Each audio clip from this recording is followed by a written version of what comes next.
the three big mistakes I see most people make when it comes to creating their content, doing their marketing, trying to build their business online is one, they don't know what they're creating.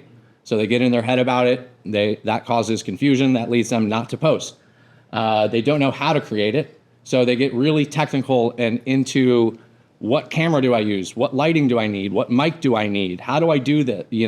Where it's like pull out your phone and fucking record a video. You could post that. And then the third thing is they just don't understand how online funnels work because it is relatively new. Like some of the clients we're working with have never had a website before, and they're hiring us. When was the web boom? Like the 90s? They're hiring us now to do websites for them and get that in place. Like we are still at the very beginning of content strategy, online coaching. Like this is why I'm so passionate about it. It's because for those of you that don't know, like 7-8 years ago, I was working at a car dealership. I was there 70, 80 hours a week, hated everything about life. All my passions just disappeared. I didn't want to see my friends because like they would ask, how are you doing? And I'd be lying to them when I said like, I'm good. Like all those things was my reality. I moved back home at 30 to try to figure out how to do all this. And last year we did over 500,000 in sales with DNC, over 500,000 sales in coaching. I was in an RV, 10 months of the year, still working my ass off. But you guys get the idea with the right systems and the right framework, like we're having fun working with cool clients. Our clients become our friends. And it's let us take things just to the next level, like in our own lives and in business, obviously.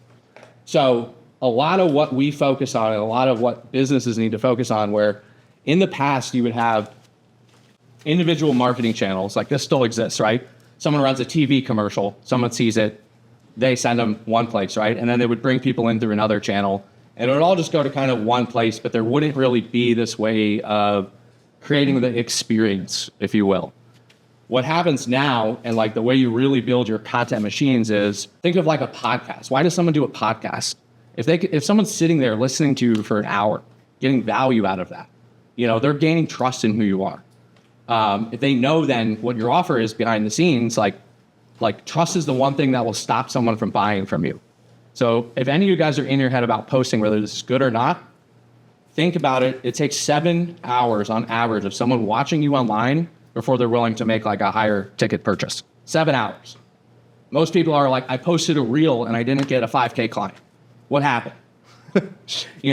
So the more visible you can be, the more you can keep pumping content out, the more you can be on different channels, like as you grow. So like what we do with our clients is, we're retargeting people through ads. So where you're on your phone later, you see the ad for the brand again.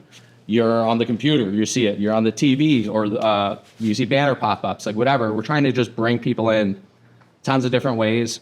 Create content that not only sells, but also content that helps build a brand. Has anyone here seen Yeti's YouTube? Raise your hand if so. Alec has. So what they do is they don't make commercials about the Yeti coolers and their products. They're finding cool outdoorsmen that use Yeti products, and they're just making like mini docs is what I would call them. 5 to 10 minute videos of like someone who's really good at duck hunting or something. And then there's just Yeti coolers in it. And like, I like watching it because it's like, dude, this is just it's like a TV show almost. They're not selling me anything.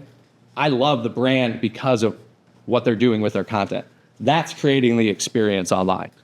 Okay? Is everyone with me so far? Cool. So we're DNC Media. That's Alec filming some sweet fish. We do a lot of work in the marine industry and also travel and tourism. But basically, we started just with me learning how to fly a drone and then edit videos. And then we started doing video business cards. And we started doing testimonials and ads. And we brought on copy and landing pages and all the other stuff. So now what we do is we come in to help people with strategy. We help them create their core content assets that they need for their online funnel. And then we help them run paid ads to just make it exponential once we know what creatives are working. Sure. And it all came about because there's so many people just doing video. Like so many people were doing pretty videos for clients and like cool B-roll videos, but they didn't actually understand the sales or marketing principles like behind the videos they were creating for businesses. So that's where I kind of was like, hey, everyone who's come to me is just like, we worked with someone, it didn't work. And I got obsessed with how do we actually deliver results to our clients. That was learning distribution. I listened to a Pitbull podcast with Tony Robbins. And Pitbull was like, dude, I sucked. Like I was the worst artist compared to some of the people out there. But when I looked around at like the most successful artists, I noticed they had one thing in common. Their songs were just on the radio the most. And it made me think like these guys probably like they're not as good as this other person who like doesn't get any radio play. So I just started spending half my time building relationships with radio DJs. And then the other half of my time went into actually making the music. So that's kind of like how we help, and content strategy as a whole. If you're creating the content for your client and not helping them get it out there, in my mind, you're just like giving them the middle finger, because 90% of the time they don't know what to do with it once it's even created. Like we'll create 20 reels for a client, they'll post 3 and be like, are we posting them at the right time? Or they'll post them and it'll be like out of frame, you know, or something. They'll just mess it up somehow.